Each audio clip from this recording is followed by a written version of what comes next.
What's up, everyone? You're listening to the Pat's Chat Podcast, which is a proud member of the CLNS Media Network. Make sure to hit subscribe on the Pat's Chat YouTube channel, on Patriots Press Pass. Turn on notifications for when a new video drops on the channel. Subscribe to the Pat's Chat Podcast. Wherever you listen to podcasts, I'm Doug Kyed. I'm always joined by Michael Hurley, except for the last show, which was a bonus episode when I wasn't joined by Michael Hurley. So Michael Hurley is actually back. Yeah.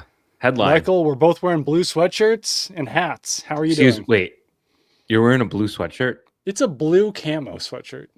Is it? It looks That's very how it was gray. advertised. It's pretty blue in person.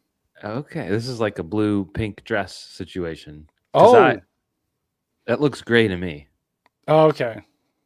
It's like a bluish gray. When you see it in person, it's pretty blue. Because yours is more blue. Your hat brim is, what would you call that? Teal. Green. That's teal. The sweatshirt doesn't look like it's in the same family. Interesting. So, I don't know. Maybe I'm losing my vision. But anyways, what's up? How was? Doing all right. So you sound better. I went to the doctor. Did you listen back to yourself from the other day? Yeah, I did. I sounded a little bit weird. It was a little freaky. I think it was the combination of being sick, of having a different microphone, because that makes a difference. I don't think that was it. And then also, as we mentioned at the combine, you're usually out pretty late. And usually if you're like in a bar setting, you're just kind of like talking loudly so that people can hear you. Yeah. So then your voice gets a little bit hoarse anyway. But plus, I don't know about you, but those, I guess maybe not in winter, the heating / AC in a hotel room, that'll dry you right out. I could not believe how dry I've been. My entire body. I feel like, like, you know how like you're like you in a movie, there's like a mummy situation where like he gets hit or something and then just like dust flies out of its mouth. Yeah. Or maybe that happened in Hocus Pocus also. It could have. That's how I felt at times. Yeah. Because I'm also I've been taking like Dayquil and ibuprofen and all these things, which also just dry you out. Dry chat. This is dry chat. But I went to the doctor. I'm on antibiotics. I'm feeling better. All right. Things are good. I've been spraying things up my nose. Yeah.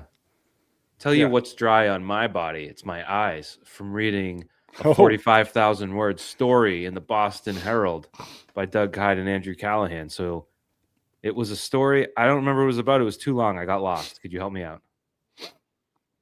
Wow. Theo Decent House said, I've never seen more gray than Doug's sweatshirt. You said it was blue, and I was like, do I need to call an ambulance for one of us? I promise you that in person, this sweatshirt has blue tones. Olivia even said today that she liked my sweatshirt. Uh-huh. I said, do you like that it's blue or do you like that it's camo? Sounds like you were like gaslighting. And she said, I like both. Yeah, I like your sweatshirt, Dad. Yeah, do you like the fact that it's blue? Because it's blue, right? Don't you like the blueness of it? Listen, when I ordered this sweatshirt, it said it was a blue camo. Send a picture. Take a picture right now. I'm not doing a podcast with this. I will not work under these circumstances. All right. It looks nice. I think we're distracting. Getting the right angle. It looks a little... See, in person, this thing looks very blue. Okay. But now even like when I'm taking a picture of it, it looks like it's like almost like brown. Wow. It's one of those magic shirts. I don't know. All right. Well, we should probably move on. I refuse to. So when I get this text message, I'll move on. And if it's blue, I will happily move on. And if it's not, this is the last Pat's chat. This is great for our audio listeners. Well, they'll be very intrigued. And all right, there's the text, 2 photos, buddy. You know what? The what looks like maybe white on the stream is bluish, like bluish grade, but that's a gray sweatshirt. Hold on. I'm going to send you a link. Sending you a link. And it's like a periwinkle dusting. That's what I would say. I sent you a link. Okay, I'm going to click it on my computer. The color officially is blue camo. It looks bluer in the picture. Yeah. See? But it's not that blue. I don't know. It doesn't look like what you're wearing. Abercrombie, huh? Yeah, it's an Abercrombie hoodie. Hell yeah. It's comfy. Some cologne in there? I got it on sale. It was like 30 or 40 bucks. I'm actually lucky. Every time I go to the mall, it's when the sales are happening. They're like, Mike's here. Turn the sales on. Everyone else buys full price. Not me. Not when I go. Huge. All right. So the NFL Combine. Yep. Yeah. Scouting Combine. Want to see what stood out to me the most? What? Let's think. I mean, so Andrew and I, we were at the Combine from Monday. Well, I was there from Monday to Friday. He was there from Tuesday to Friday. When you're at the Combine, you're talking to a bunch of people. There's like almost every executive scout, coach, whatever from the Patriots is there. There's executive scouts, coaches from every other team. I have been going to this event. The first one was in 2015. So I know a lot of people now there at this point. Gotten to know a lot of people in the Patriots on other teams. So what you do is you talk to as many people as you can. There's on the record stuff with Elliot Wolf and Mike Vrabel, and then there's a bunch of off the record stuff, which is what we used for this piece. I gotta block the number. Uh-oh. Can you read that now? Kyed had a gray sweatshirt. No questions. No. See, this is messed up. I sent you the link, okay? Yeah, the link. I'm just saying with my eyes. So you started with AJ Brown in your story, and you used the word unserious. So to get AJ Brown right now, you probably have to give up 2 first-round picks, or like a first plus, maybe. Yeah. And that's unserious, right? No one's doing because it. I mean, DK Metcalf was traded last year for what, a second-round pick? It was like a second and then a late-round pick swap, right? So, and AJ Brown, better player throughout his career. Drafted the same year, but older. And yeah, I mean, like I could see you giving up more than you did for DK Metcalf. I think that's kind of what people feel like is the appropriate given rate for AJ Brown. 52 in a pick swap. But you don't want to like double the value of what the Seahawks got for DK Metcalf for AJ Brown. And that contract just feels like too much of an albatross for it to really... Like, I'll talk about it. I think it's a great way for the Patriots to get better. Yeah. I don't see the Eagles really doing it unless they get that unserious offer. So to me, it's sort of that story we talk about that in 6 months we pretend we never did. See, I would agree. And I'm glad that you brought up the contract on our last podcast, because like that led me to be like, hey, what about his contract from the Eagles side? Right. And it was funny because we talked to, on Friday, 2 like pretty high-ranking members of the Patriots. And one of them, I said, like, what about this deal from the Eagles' perspective? And the person said, I haven't really looked at it from like the Eagles' perspective, only from our perspective.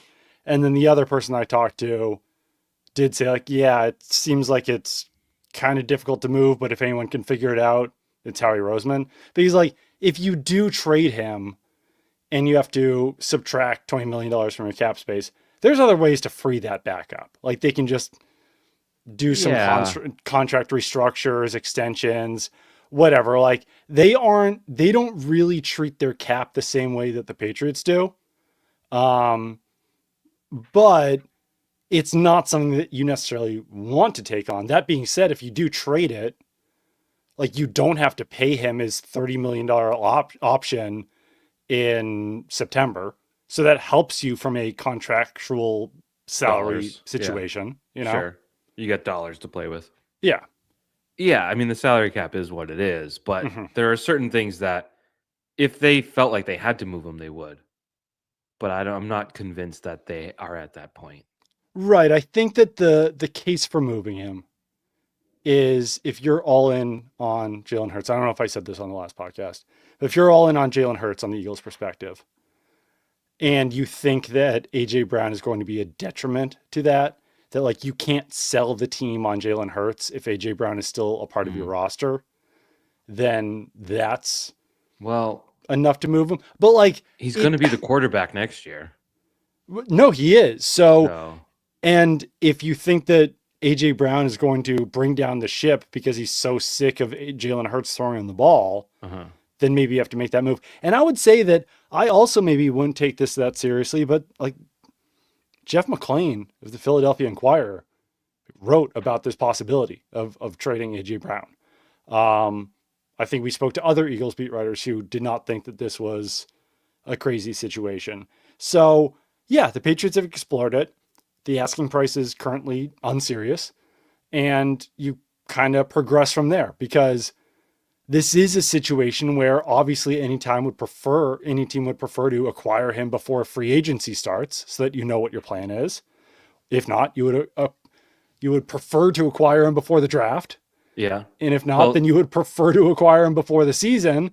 But this contract is as such that the real deadline is probably like September 1st, because that's when that option hits. Yeah. The Eagles, though, would be screwing themselves too, because they're getting draft picks for a draft that's a year out. And yes, absolutely. There's a season to be played. Draft, yeah. So I don't know. It's from a Patriots perspective, makes a lot of sense, not at an unserious offer level, but I don't know. 31 isn't that unserious if that's all it is, but 31 plus. Does it look more blue now? Oh my God. No. All right. Sorry. No. Yeah, I would just, it doesn't feel real. And then you went into Max Crosby.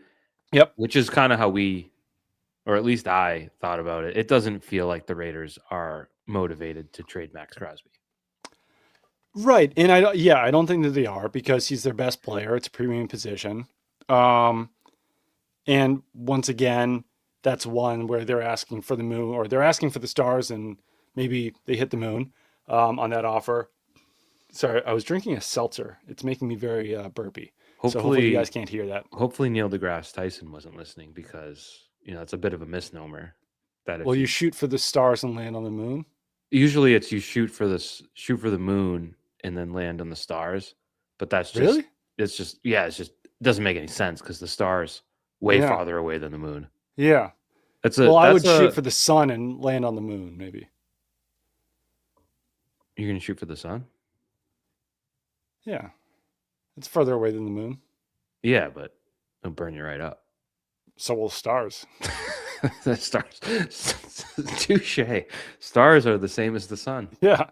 Fair enough. So, yeah, and like, this is another one where right now, reportedly, they're asking for 2 firsts and a player, which is ridiculous. You're not going to get the same thing for Max Crosby that you did for Micah Parsons. But it's another situation where, like, yeah, it's a player that if you have to trade your first round pick and maybe a mid-round pick, and maybe if you have to throw in a player, like Max Crosby is the type of player that is probably worth that. Because it's the 31st overall pick. You're not going to acquire a player with that first round pick who is going to be as disruptive and productive and consistent and everything that Max Crosby is. And if you do want to get back to the Super Bowl, which I would assume the Patriots would like to do, you need a premier player on defense. You need another premier player to match with Christian Gonzalez. And I don't know how you consider Milton Williams, but with him as well. So we just got a comment in here. Not trading for guys like this when you need depth. I mean, yeah, the Patriots need depth, but they have some depth at edge. Like, you want another starter right now. Yeah, I think you need depth across the roster. And you could also still trade for Max Crosby and still acquire depth. And like, all the Patriots have at wide receiver right now is depth. So if you trade for AJ Brown, you've already got built-in depth at wide receiver. Like, yes, the Patriots do overall need depth, but you don't need to spend a ton of money on depth. Well, I think the thought is to not give up any draft picks, considering you need to fill out the roster, which is true, but I don't think you're going to hit on 7 guys again after you did it last year. No, like you were restarting last year. You need to hit on your picks this year, but you can probably afford if the upshot, and I think Brown is more significant than Crosby. If the upshot is a game changer who can elevate, like everyone looked at the Patriots against the Seahawks as rightful underdogs because they weren't there. If you can get someone that could bring that a bit closer to the best team in the NFC. Like, you understand what I'm saying. Right. And depth is a need on the roster, but the Patriots' biggest needs right now are at edge and at offensive firepower, and whatever you want to call that, preferably at wide receiver. Yeah. So like those are the ways that you can get back to the Super Bowl. You can, as I said, you can build depth in free agency. You can build depth for the draft. You don't need to spend first and second round picks on depth. You want first and second round picks to be playmakers. And I think it's pretty unrealistic to think that the Patriots could trade for AJ Brown and Max Crosby. But if they can trade for one of those guys, that's massive for helping them not only in 2026, but also maybe 2027 and beyond as well. I have a question. When a team gives up a massive package for a player, does it ever work out for the team that gives up the massive package? Like the Herschel Walker trade is the most, sort of significant trade where the Cowboys used all those picks to turn into a dynasty. In terms of like the best trades of all time, it's when teams give up a fourth and a sixth for a distressed asset. Yeah, right, but so like a team giving up like Micah Parsons was a huge trade. We can't say it did or didn't work out. In the interim work out for the Packers. Is a first, a fourth, and a player, mid-level player massive? No, but 2 firsts is massive. Yeah, and I don't think anyone's giving up two firsts for Max. Did the Panthers do that for Bryce Young? Yes, and obviously I think so, and that didn't work out, obviously. Right? The 49ers did for Trey Lance. 49ers did it for Trey Lance. Yeah. But nothing bad ever happens to the Niners, so it didn't matter. You see that Trey Lance's brother ran like a 4.36? No. He's like a 6'4", 200-pound wide receiver, ran like a 4.36 40. Did Shanahan see that? Apparently so I hope this wasn't a fake quote. But apparently when the 49ers drafted Trey Lance, John Lynch or Kyle Shanahan or someone was like, we really want his brother too. So maybe they'll draft his brother. Fair enough. All right, your next topic in your story. Yeah. The headline, Stephon Diggs dilemma. And it is a dilemma because you can't just cut him without knowing how you're going to replace him. And that's the dilemma. Right. I think that by Friday, Andrew and I were both thinking like, all right, feels a little bit more like he'll be on the team than he might have earlier in the week.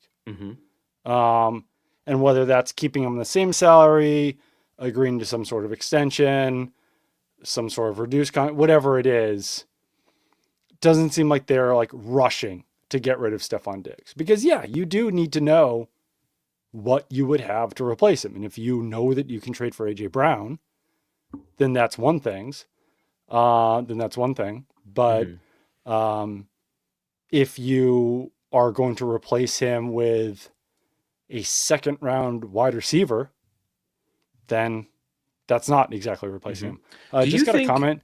Don't these guys turn on their heat, saving electricity, heating oil? I wear a sweatshirt in my house sometimes. Yeah, it's like cool. It's like 70 degrees in my house. I think I'm also wearing shorts right now. That's pretty cool. Yeah. I had a t-shirt on before this, and the basement's a little cooler, so I threw on a hoodie, and plus I look like a slob. So what are you going to do? So the situation with Diggs, as it stands, if you were to just cut him because of the money and whatever, it would not be addition by subtraction based on 2025 Stephon Diggs. The question is, can you project out that you get the same Stephon Diggs on the field, which you'd probably want a little bit better coming off the knee, but also he'll be 34, so there's a balance there. Considering that, like, would you get the same Stephon Diggs on the field and off the field, given that he's got his legal thing going on, however that plays out, and then just being talked about in a way where the Patriots are clearly open to the idea of cutting him? Does he come back just as motivated and bought in? And is he the same leader? Is he the same attitude? The one good thing is that the season is months away.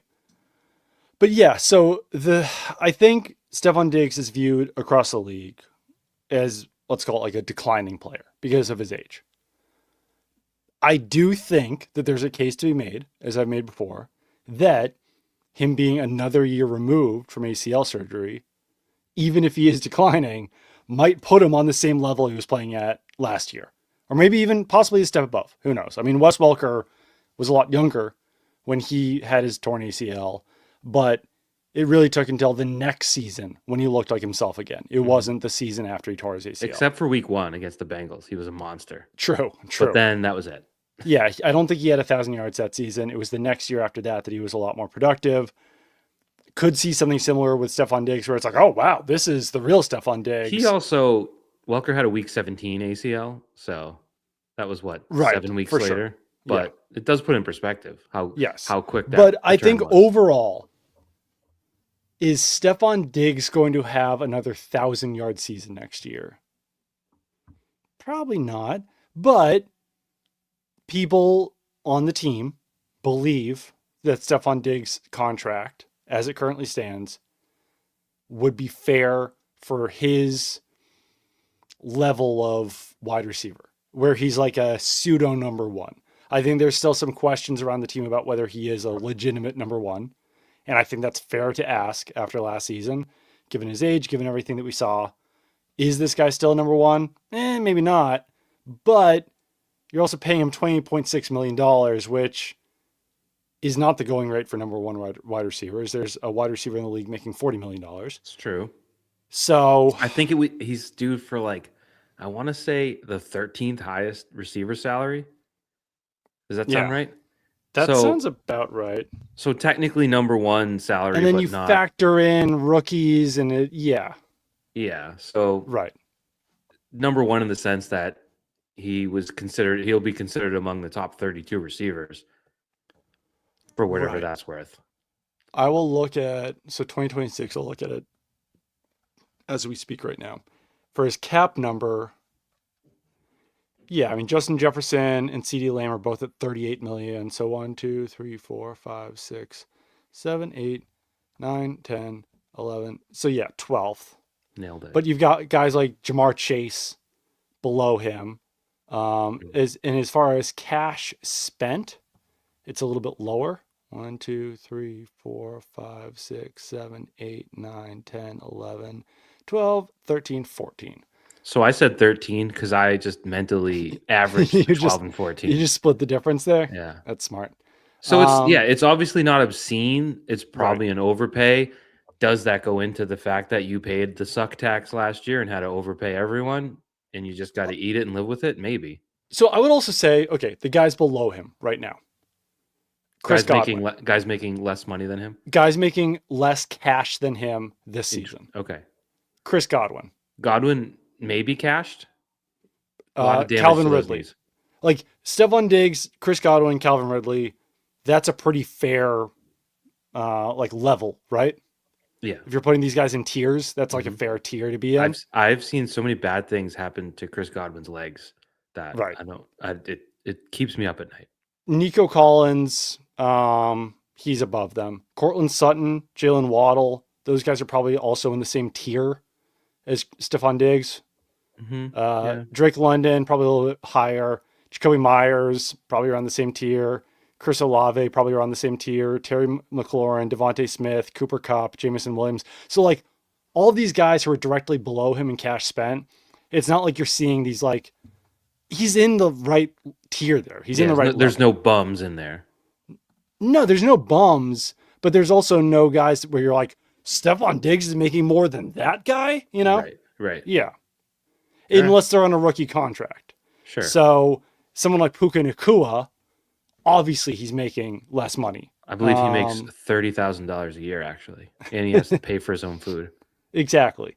So, yeah, the guys on rookie deals, Malik Neighbors, clearly below, Roma Dunze, all those guys. But the guys who are directly around Stephon Diggs, the guys directly above him, T. Higgins, Garrett Wilson, Michael Pittman Jr., Devontae Adams, DJ Moore, DK Metcalf.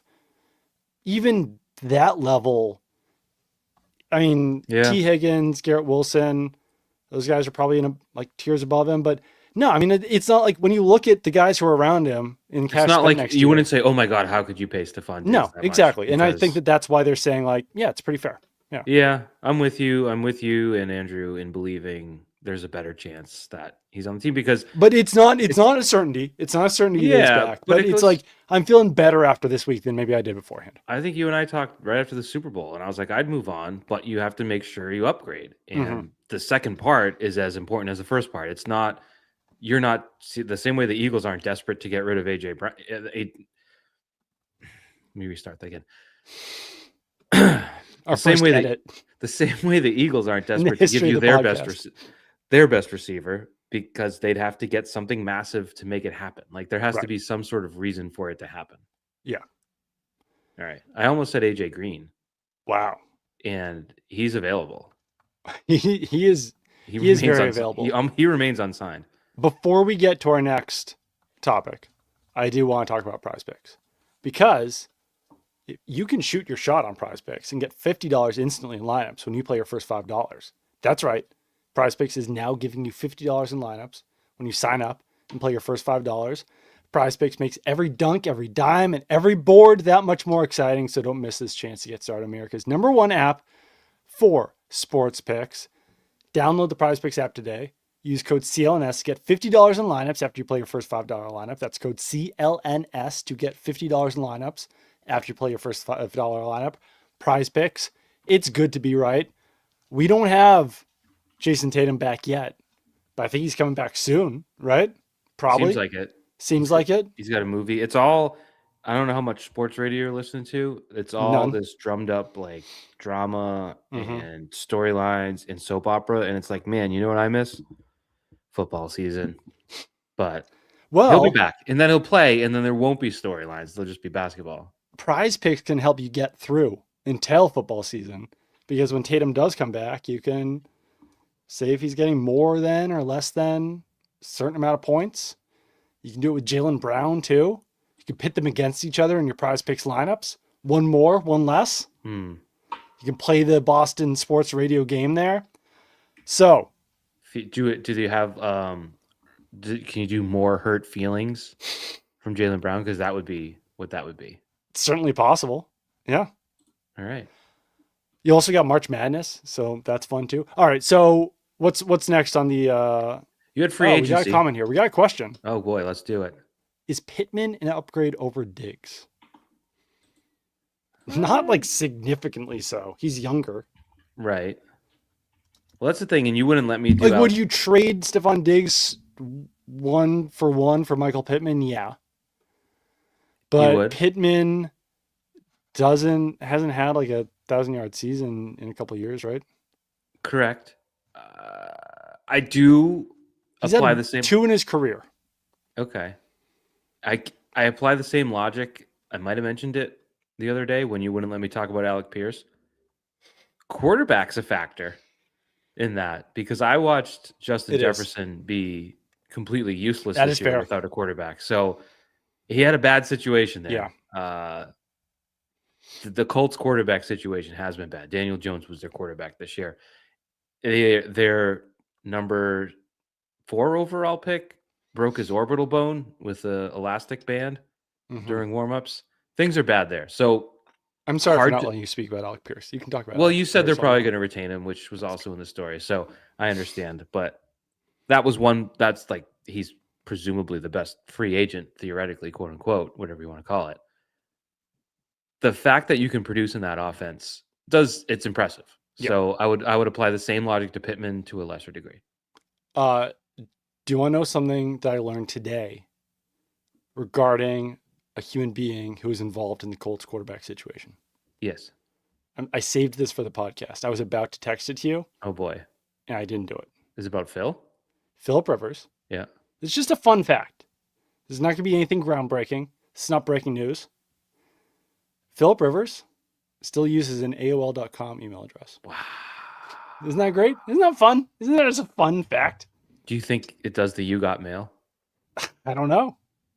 Can you do AOL? Could I get an AOL? Like you got to be grandfathered in. I think you got to be grandfathered in. Yeah. That's crazy. I met Gabe Kapler once in my school, and I needed his email first, and it was AOL, and I was like, damn. And now, Doug, that was 20 years ago, and I was like, damn, that's dated.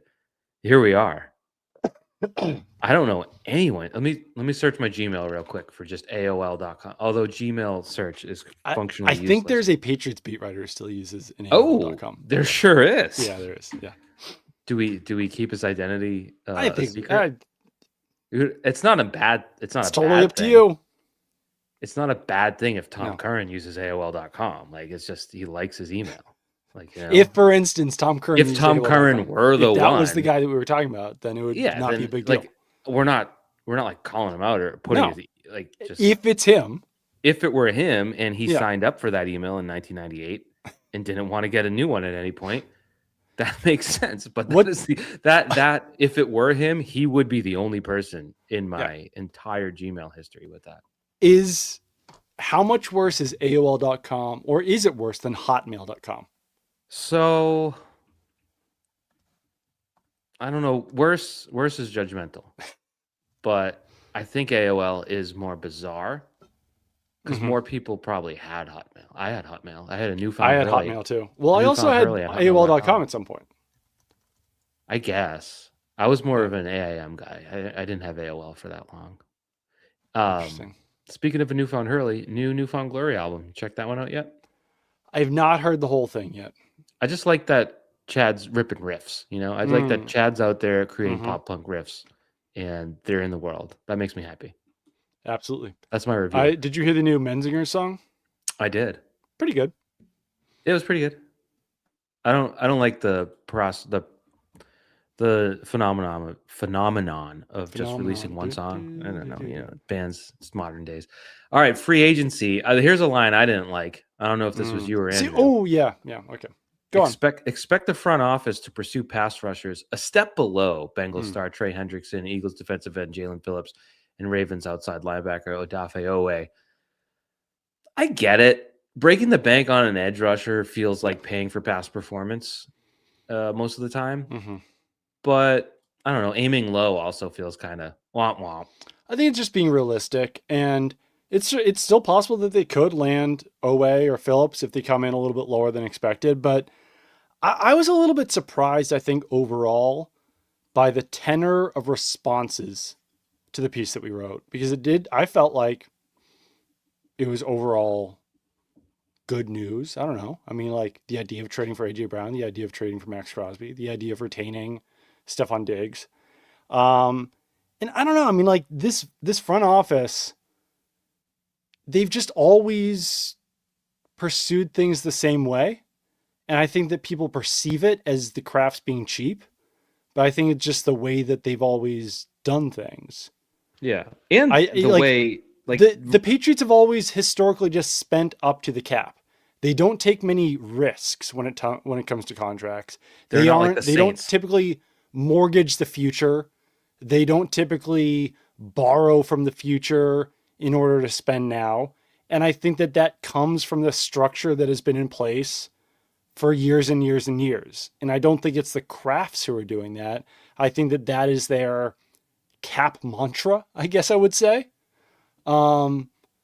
Because no, I mean, like people got mad at the Patriots for not spending more of their cap space last year.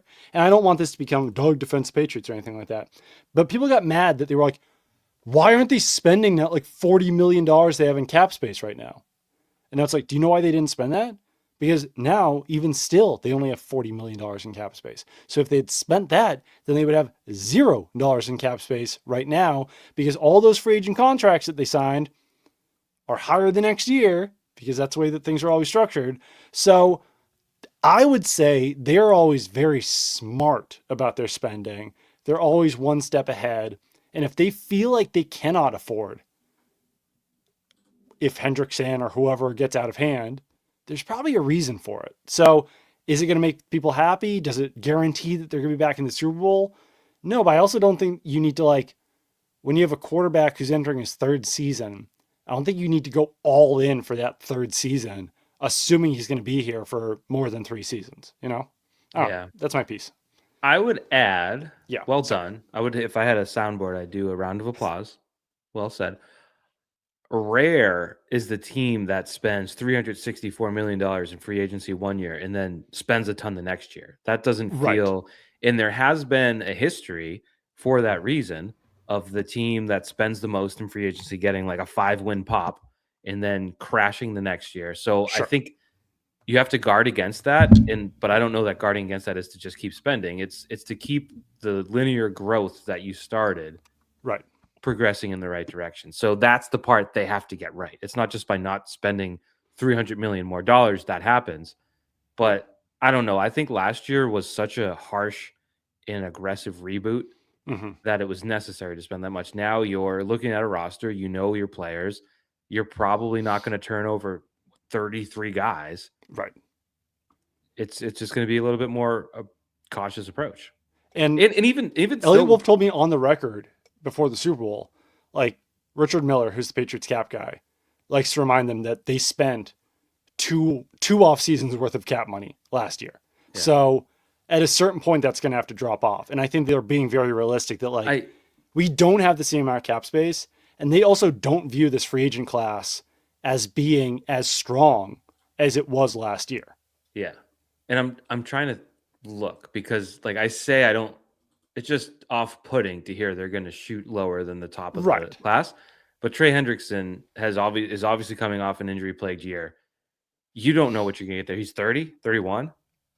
Right. Yeah, he's got it up there. Yeah. Jalen Phillips has missed more time in the last 4 years than anyone, I want to say. Right. Good player when he's out there, but I wouldn't say like a break-the-bank type player. I mean, I might be a fool. Yeah, but maybe. I think this is what you're saying as well. Like, I actually don't think that like Boye Mafe is that far below like a Jalen Phillips or an Odafe Owe. I always feel like I'd rather get the guy who's next than the guy who's established and is the top of the market. Like that's the goal. And I think that their goal is to maybe get one of those second tier guys and with hopes that he becomes what Chason was last year. And like you're spending a little bit more, so there's a higher chance that it happens. Yeah. But yeah, I mean, Odafe Owe, good player. Jalen Phillips, good player. But like Boye Mafe is a pretty good player as well, that you just saw in the Super Bowl. And he didn't play as many snaps as some of those other guys because the Seahawks were very deep on the edge. But like Milton Williams didn't play a ton of snaps for the Eagles because they had a ton of guys in the middle. And then you get him and he can be a game changer for you. Yeah. So it's not a exact or perfect I don't know. Yeah. I think that it's smart, like you said, to sign a guy who's still got a little bit of upside, growth, hasn't potential. Like a Caleb on Chason sort of being. I mean, I know he was a first round pick, but Yeah. production wise, no one was like, "Wow, what a signing!" And then he has the best year of his career. So you want Right. that Joseph brings me Osai, like another guy who could wind up signing with a new team and then raising his game a significant amount. And obviously there's some risk there. Maybe they don't live up to it sometimes, but like Milton Williams did last year. So I think they're pretty good at identifying those guys. And the guys that I'm talking about and mentioning are still young. Like Osai is 25, Boye Mafe is 27. So yeah. Another thing that stood out, speaking of best year of their careers, you get into Jalen Hawkins and a line that I highlighted, quote, let me clear my throat for this one, quote, one AFC team doesn't even view Hawkins as a starting caliber player. Right. I know you've got to protect your sources, but I'd really like to know who doesn't think the guy who took 85% of the defensive snaps on a Super Bowl caliber defense isn't a starting NFL safety. Right. So what, like, let's say, I don't know if you got that information or if Andrew got that information. Isn't the follow-up what? I think it is, but I think that, so sure. I think that even the Patriots understand this to some degree because Hawkins was signed by the Patriots even last year as like okay, this guy will contribute on special teams, maybe help out on defense the way they did in 2024. And then he raises his game. He's also a little bit older than guys like Caleb on Chason or whatever. I'm not sure if they still see that same level of upside. But for me, if I'm the Patriots, I'm psyched if teams don't view him that way. Yeah. Because then you can just sign him for less and he can do what he did last year, you know? Yeah, I mean that could just be one team. Right. But I don't think that Hawkins is going to sign like a 2-year, $20 million deal. Okay. Yeah. I think you mentioned other names there. You and Andrew mentioned other names. Mm-hmm. I think you'd prefer Hawkins for the continuity because of just how much you got out of your two safeties. Like you'd probably want to add depth because again, we talked about it earlier. They had no depth. Right. Maybe teams say he played all those snaps because they didn't have any other safeties, but they did have safeties. They just got rid of them. Well, yeah, because that's another thing that we learned. I'm not sure if it even made it in the piece. It did. No more big boys. They don't. Yeah. Yes, it did. I remember typing it actually. Like Jabril Peppers, Kyle Duggar. That's just not the type of safeties that, like Vrabel and the Patriots, Scott Booker, the Patriots safeties coach. Terrell Williams, Zach Orr. Those aren't the kind of guys that they want. They want a left safety and a right safety, guys who can kind of do it all. And Jabril Peppers, Kyle Duggar, those are guys that you prefer playing closer to the line of scrimmage. Yeah. You got into some bad news after that. Some bad news. Mm-hmm. Kyrus Tonga is going to make some money. He will, yeah. Good news for Kyrus Tonga and the Tonga family.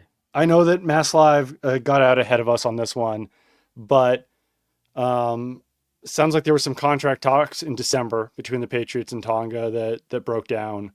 And in the grand scheme of things, seems like the Patriots could have had him for cheaper in December than they could now. So we'll see how the market actually plays out because it's only March 1st. Free agency doesn't actually begin until March 9th or something like that. We'll see how the market actually looks for Tonga, but it looks like he should have some other suitors who might be willing to pay him more than the Patriots could have signed him in December. Were they trying to sign him while he was hurt?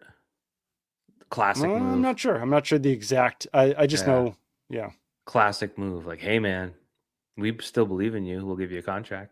Right. Yeah. Do you believe in you? But yeah, we talked last podcast when we were talking about Barmore, right? And how much money can you invest in the defensive tackle position? Like, there is a limit.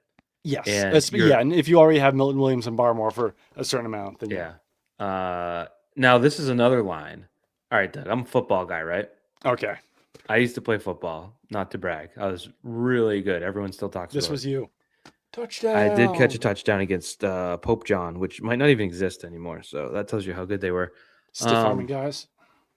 Oh, this is a great route I ran. We were on the 7, and it was a 344, which is just I had to run it out. And the corner was playing off. He was 2 yards deep in the end zone. Not good defense. So I ran a 5-yard out, caught the ball, ran the pylon, touchdown. Everyone was like, they shot fireworks off. It was crazy. Anyways, played football quite a bit. We had the X, we had the Z, and then the tight end was the Y. Here in this story, a Y just as a blocking tight end and an F is a receiving tight end. Is that something I just missed the memo on? Is that something everyone knows but not me? Possibly. An F? An F? Yeah. We're going to get an F. We're not going to get a Y. So the Patriots, they employ 2 Fs. They need a Y. They haven't really had a Y. Tell me this. Does a Y also, like, he's just not a receiver? I mean, like Gronk was a Y, but it's hard to find a guy who can block and catch as well as you need a Y to do. Like Who-Man. Was Who-Man? Yeah, like Matthew Mulligan was a Y. Yeah. Yeah. Dwayne Allen was a Y. Dwayne Allen caught more passes than Who-Man. But Dwayne Allen didn't come to the Patriots as a Y. He was both. I mean, he was, but you brought him in because he could play Y. Okay.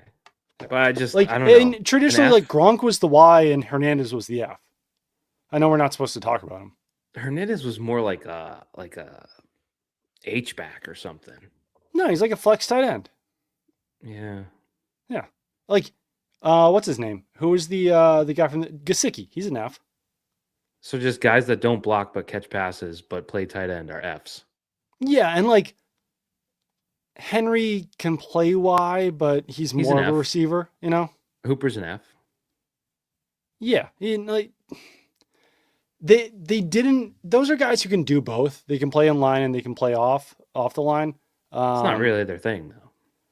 But they really did not have a Y this year.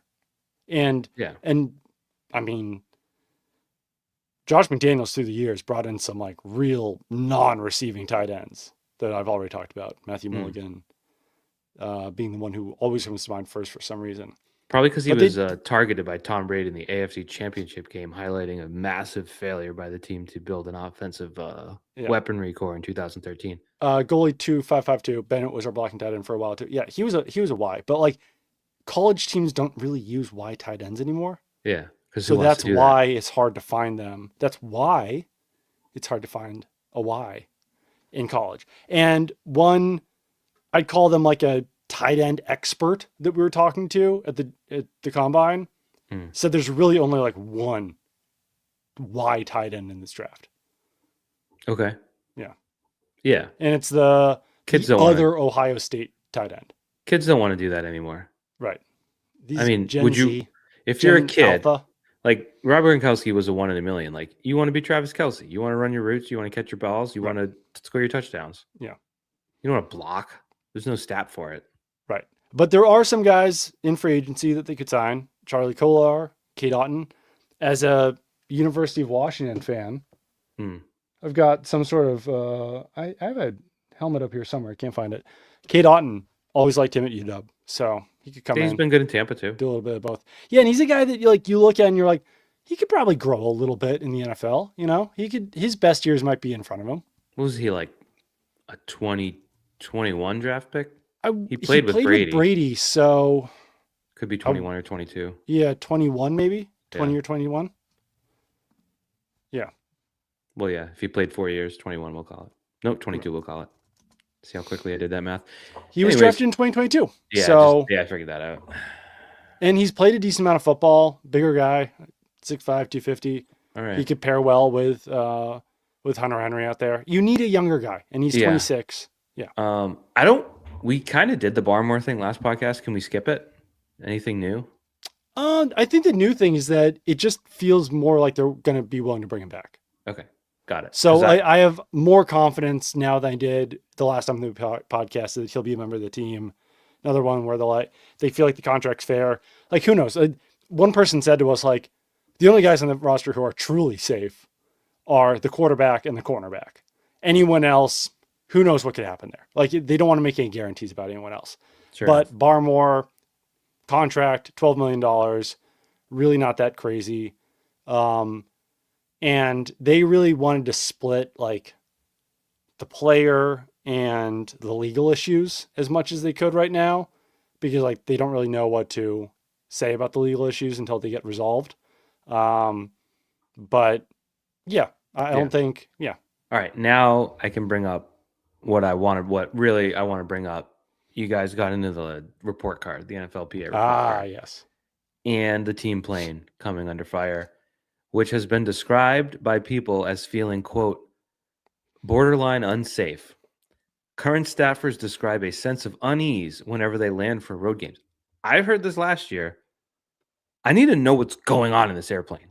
Like, how I've never been on an airplane in my life where people have unease about whether it's going to just break into pieces once the wheels touch down. Like, what is going on in there? It's just an old plane, I think, ultimately. And it's like, I don't know at what point the Crafts would want to buy a new plane, but they've had this one for a decent amount of time. I think I mean, there must be news reports about when they bought it, right? Was it 10 years ago now? How long ago was it? I can look it up if you want to finish your point. I think that just because it's an older plane, like, I don't know, because I've never been on it and I'm not an airplane expert. 2017, they bought them. So they've had it for about 10 years, almost 10 years. I don't know, do like shocks wear down on planes? I truly don't know. But I do know that whenever you talk to someone about the plane, they're like, oh yeah, I mean, like, some of those landings are not fun, not great, you know? Yeah, I don't know. I don't want to be incorrect, but they're not 10-year-old planes. Like, they bought them used and they were. Oh, no, 100%. I don't remember exactly how old they are, but it's not new, obviously. There's parts I don't understand. Like, can't they put Wi-Fi in it? Is an old plane incapable of supporting a Wi-Fi system? I don't know, but I feel like we do have the technology for that. So I don't know this for a fact. I'm looking at Google right now. Yeah. It says the New England Patriots 2 Boeing 767-300ER private jets were manufactured in 1991. Yeah, that's pretty old. That's not quite class of 86, but pretty old. But that is from Google. It sounds right though. It sounds correct from what I remember. Right. In my previous life as a newsman. Don't hold me to it. That's just Google saying it. That's just Captain Google. How come when we talk about Google... I will say though, like, wait, I think Wi-Fi on planes is tricky though, right? I don't know. Yeah, because you ride on planes. It's true, I do it. I feel like half the time on a plane, Wi-Fi doesn't work, and obviously you prefer it to be better. You'd prefer it to be a first-class experience throughout the plane, but like, there's something going on up there in the sky with Wi-Fi. Yeah, I don't really know how it works. That's less of the issue than just worrying that like the bolts are going to shoot out when you hit the ground. Like that's, and weren't they? There was the quote in there that they like the international games more because they have to take another plane. Yeah, right. I don't know. This feels like last year there was the facilities failed, the treatment of families failed, and Kraft quickly went to work, and now those are being addressed. Right. And now instead of the Patriots getting it, it's the Bengals, I believe, with the F- treatment of it's so funny when a team gets an F- treatment of families. It's like, hey, I'm the linebacker's dad, and like someone from the team just slaps him in the neck. Like, is that like how an F- treatment of families is the funniest thing that ever comes out of these. But this is the one that for the Patriots is getting all the focus this year. What does he do? You just gotta either you have to buy charter? a new plane, which is not cheap, or you have to make plans to buy a new plane, or say like, hey, we've gotten 9 years out of these planes. Let's start doing commercial again or whatever, you know? Yeah. I just saw in that story, they said used planes like this can cost anywhere between $5 and $65 million, whereas a new plane costs $200 million. Maybe just charter. I don't know what the charter is going to cost you for the season, but probably less than 65. You don't want your plane to be like a laughing stock. You know what I mean? Of all things that you'd like. It's something that people fear. Trevion Henderson was asked what his biggest fear was around the Super Bowl, and he said it was flying. He said that he wishes that he could drive everywhere. Yeah. I don't know if those two things are related, but I don't know, but people do have a fear of flying. So you don't want your plane to add to that fear. I've heard a criticism too, because in the fight between millionaires and billionaires, it's always jolting how many people take the billionaire side automatically. And I've heard people like these spoiled athletes, blah, blah, blah. And one of the criticisms was like, how many teams do they even play for? It's like, well, this year's team was, I don't know, 70% guys that have played for other teams, right? Other team, yeah. You did have a number of draft picks contribute, but it just, you had at least, I want to say 70% of the roster has played for other teams and has traveled through other teams and knows what. So it's not as if you just have guys that were drafted and developed by the Patriots who are like, this plane stinks. It's guys that have done it and see that this one is not quite as good. So when you said $50 to $65 million, I would have guessed way lower than that to buy a 5 to 65 commercial plane. 5 to 65. Oh, 5 to 65. So a real piece of crap you could get for $5 million. But a new one is like 200. That was also 2017. So I'm guessing a new one's probably 300 now, based on how much stuff costs. I don't know if anyone's covered this in the news media. Stuff is more expensive now. You know what? Do you know what's more expensive these days? Everything, Doug. I'm about to get serious when I move the mic closer to my face for this. Hats. Desserts. You go to a restaurant, a slice of pie, a slice of cake, it's going to run you $12 to $15. Why don't you just go to the supermarket on the way home at that rate? You can get a whole pie. Like, that used to be $4.99. Crazy. Desserts at restaurants should be $6 to $8. But routinely now, I am seeing them be 15, 12. Like, That's crazy. There's a restaurant on the Cape. I know that sometimes Cape prices are a little bit higher. They had churros for a dessert. We did not go to this restaurant, but I looked at the menu. How much do you think churros at a restaurant should be? $7.99. They were $12. Yeah, that's too much. That's You can get a crispy churro snack. at Disney World for like $6. Yeah, if Disney World's beating It's your big, price, it's long. you've done something wrong. Whoa. It's true. Let me ask you this one. You might be out with the fellas, right? Mm-hmm. And you might be like, yeah, let me get a Diet Coke. Yeah. Fountain soda. Yep. Forever. That's like $2.99. Mm. I don't think you're getting it for $2.99 anymore. You tell me. I feel like they don't even list the price for those anymore. Yeah. I saw a tweet and they're like, oh, Gen Z isn't drinking anymore. Boom. $7 Diet Coke at the bar. Usually I feel like they're still around $5, which is more than I'd like, but I mean, it's just syrup and water. $3 should be what it is. $3 is too much. When we were at the owners' meetings last year, I got a soda water at the bar, and they charged $5 for it. That's just water with bubbles. That's just bubbles. You're just paying for bubbles. It ain't right. Yeah. You know what I was thinking while we're on it? I was watching the documentary on the making of Disneyland. I guess I am a Disney adult based on the last podcast, but I just put it on because the kids there's so little options when the kids are around, like stuff that I want. So I put on Legends of the Hidden Temple today. Oh, that's a good one. You're a P+ subscriber? No, that's Paramount Plus. Yeah. Damn, I didn't know you're P+.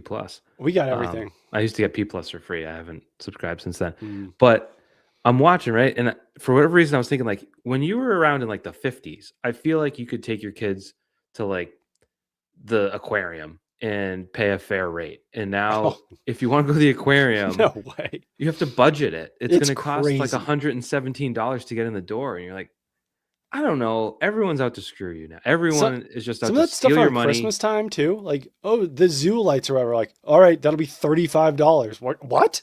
I know. We went and it was bitterly cold. Yeah. Once the sun went down at 4, it was frigid. Like everyone froze. We were there probably 40 minutes, and I think we paid like $100. I don't even know what we paid, but it was to look at twinkly lights. And like, I know people talk about Disney World prices, but like, you're getting exponentially more entertainment and fun out of a day at Disney World than you are a day at Zoo Lights. But it's also $1,000 for a family. No, I know. Walk in the door. But it's, Now, I am not trying to defend Disney prices here.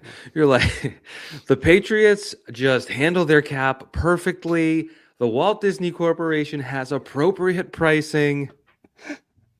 I'm done. Everyone is fine. Yeah. I did have another. Billionaires are right. Yeah.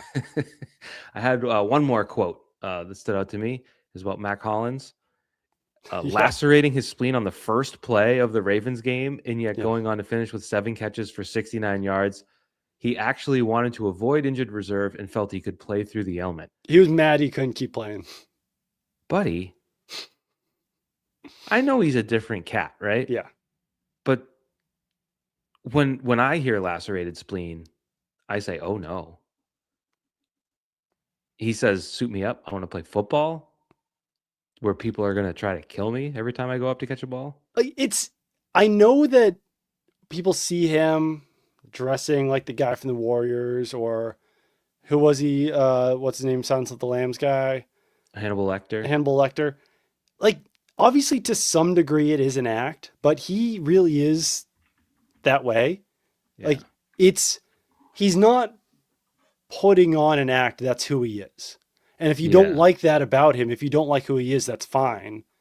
Not everyone needs to like everyone. Yeah. But I don't think he's doing it for attention. I think he's doing it because that's just the way he chooses to be and is. Yeah. Yeah.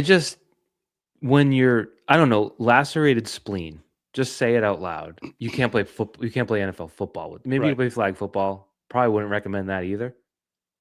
But I don't know. He's also a guy, I feel like he plays almost nude. I feel like his pads are way up high. Right. And he always likes to go up with his arms extended. Like, that's just crazy to me. That's wild.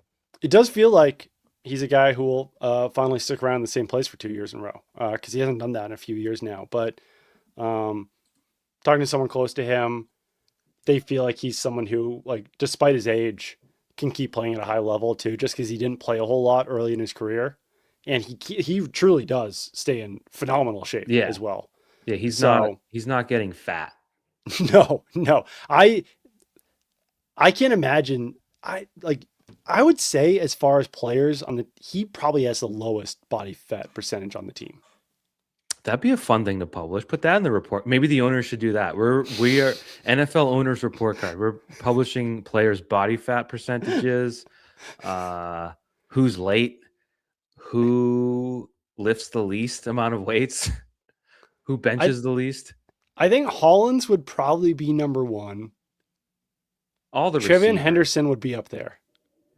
Anyone that Christian Gonzalez would be up there. Yeah, there's a lot of. I mean, anyone that handles the ball. Well, not everyone, because like running backs have some meat on them. Yeah, all right. Like Diggs' body fat is probably pretty low. Diggs, Douglas. Yeah. Yeah. One thing that stood out. Tight ends have to have some meat on them. Linebackers do. Yeah. Craig Woodson would be up there. Do you know who? I don't know if we're supposed to do this in the locker room. In all my years in the Patriots locker room, Caleb Von Chason would be up there too. Do you know who looked the most ripped at his Andre locker? Carter? So he was enormous. So yeah, I guess he was like an action figure. So yeah. But just in terms of a guy you see and you're like, that man is infinite. Like the way you would say he was in the zero. This guy was 0.0% body fat. You'd never guess. Chad Jackson. Oh, interesting. Was like, wow, if he could catch. I saw he did an interview recently. He was on like a podcast. Yeah. Really? Yeah. I don't know if I'd ever heard him speak because I never crossed paths with him in the locker room. It was a long time ago. I was probably an intern. I think I was an intern for WPRI in Rhode Island. Wow. And the one last line. Part of your past, part of your history. They had our they were like, hey, what'd you see in the locker room? I'm like, Chad Jackson. One last line. You had the Patriots probably not interested in Wan'Dale Robinson because he's too short. Doesn't spell, too small. Too small. Like the I think you should leave sketch. Doesn't really spell positivity for Pop Douglas getting an increased role next year because you talked about him the other day. Right. But I mean, I think that's also just kind of like, well, we already have Pop Douglas. You know? Okay. I was just curious if they're like, we're done with short people. I don't know if we're done with short people, but like we've talked about it ad nauseum on this podcast. The history of short wide receivers is not one of great production. We've like ran the numbers of like it's Cole Beasley and almost no one else. What about Welker? He wasn't that short. He was 5'9". He was not 5'8". And I know that that's a hard cutoff to set. Was he 5'9"? Listen, we've got the draft scout numbers. Was he 5'9"? We can do this. Am I 5'9"? I mean, you did catch that touchdown once, so that alone. God, I was very. They called me. They said that kid. So Wes Welker at his pro day was 5'8" and 6/8. So he was round up to 5'9". That was so many years ago. He probably had multiple pairs of shoes on and they didn't catch him. So. Did you see Chris Hogan was on a podcast recently? And he said that he fudged the vertical leap by he was wearing baggy sweatpants. And when they like had him lift his arm, he like bent his knees a little bit. Interesting. Yeah. You would think baggy sweatpants would be a detriment. Yeah.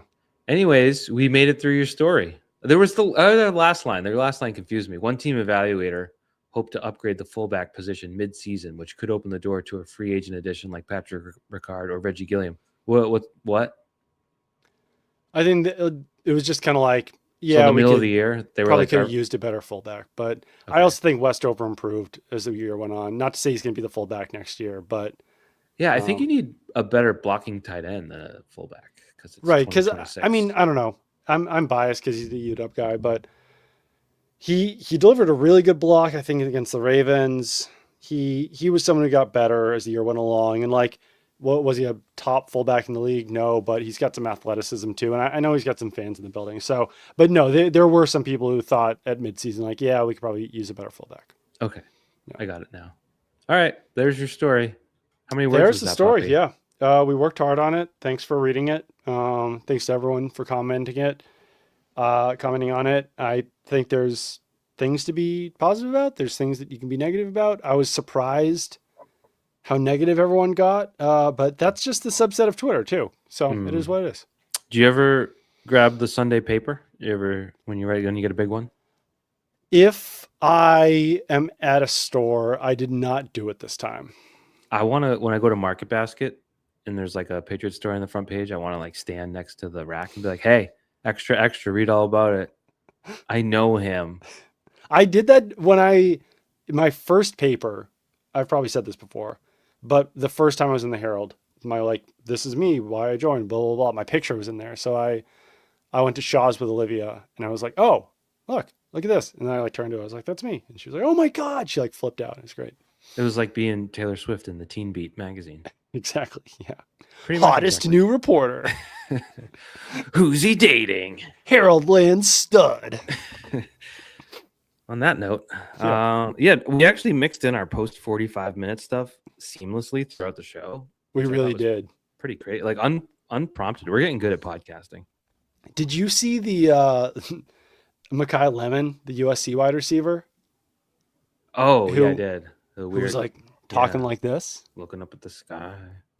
That was pretty wild. That was pretty weird. And there was some reports. I don't know how legitimate they were, and I didn't talk to anyone. They were just on Twitter that you didn't interview well. And it's like, well, yeah, if he was talking like that, that would probably weird some teams out. But I don't know how the Patriots feel about him. But if he fell to 31, that probably wouldn't be the worst thing for them. Yeah, that was pretty strange. I have one last thing. So I have one last thing too. You go. You do your last thing first. No, you go first. Okay, my last thing was that I was probably on Twitter a little bit too much today. We were on the Cape. We were killing some time. And it happened yesterday too. People were freaking out about not enough people being there to talk to the offensive linemen on Saturday at the Combine. Yeah, and then a lot of people came back like, well, it's just logistics. You got to get out of there. And it's like, this isn't really an issue in America, but all right. It's just one of those things where I was even thinking NFL players must go through this all the time, where you see something on the internet and you're like, that's just not true. And then you just you're like, do I comment about this? No, probably best not to. But as a lot of people said, head coaches and GMs talk on Tuesday and Wednesday. So you arrive at the Combine, you arrive in Indianapolis on Monday. No one wants to stay until Sunday. Also, it's the weekend. Yeah. I don't mean to be a party boy Doug. Well, it's more so Family Guy Doug. If I can leave the Combine on Friday and go back to my family and spend the weekend with them, it's not even really a money thing. It is more of a logistical thing. And obviously I'm not complaining about this by any means. NFL reporters work on the weekends. That's part of the job. That's what you sign up for. That's what it is. You work on Sundays for half of the year. Right. I'm not really dying to work on a Saturday or Sunday during the off season too. That would be a little oh, sorry, family, I have to talk to the offensive line. And it is a logistical thing to some degree because do stories on offensive linemen pay the bills for going to the Combine? No, the 2,000 word, what are the Patriots doing stories pay for going to the Combine, and talking to Wolf and Vrabel do. So that's a Combine problem. If they want people to stick around, they got to have them talk on Thursday or Friday. Yeah, I don't want to be rude to the offensive line community. Right. Specifically as it relates to offensive line prospects. Right. You talk to one. If you talk to one, you've talked to them all. And you're not going to get really a character in the offensive line press conference. I'm going to let you in on a little bit of secret here too. Yeah. I'm not proud of this. Mm-hmm. It's not a badge of honor. Mm. I didn't talk to a prospect this year. Interesting. Well, there's people who do. There's people who, that's why they go to the Combine. Yeah, it's such a Andrew and I go to the Combine for a different reason. So last year, I bet you talked to prospects because they had the number 4 overall pick. Can't guarantee it. All right. You didn't go to Will Campbell on Saturday? Can't guarantee it. Yeah. All right. So yeah. All right. Is what it is. What was your last thing? So I wanted to save it for last because people might tune out if they don't want to. It's not a movie spoiler, but it sort of is. Uh-oh. So have you seen The Smashing Machine starring my friend Dwayne Johnson? No, I've not. Do you plan on it? Probably. All right. I won't. I'll navigate my way around it without even gently spoiling anything. Okay. good movie, right? Mm-hmm. It's a good movie. This is your homework. But before we do another podcast, watch the movie. It's missing one critical element that movies usually have. Oh, interesting. And it's a pretty significant factor, in my opinion. So we can talk about it. That can be our post 1 hour conversation next time we podcast. Hell yeah. Let's do it. All right. And everyone listening, when we ended this podcast. So everyone listening has to watch it too. All right. Everyone listening has to watch it. I'm going to watch it. Everyone's going to watch it. Goodbye. We'll talk to you later.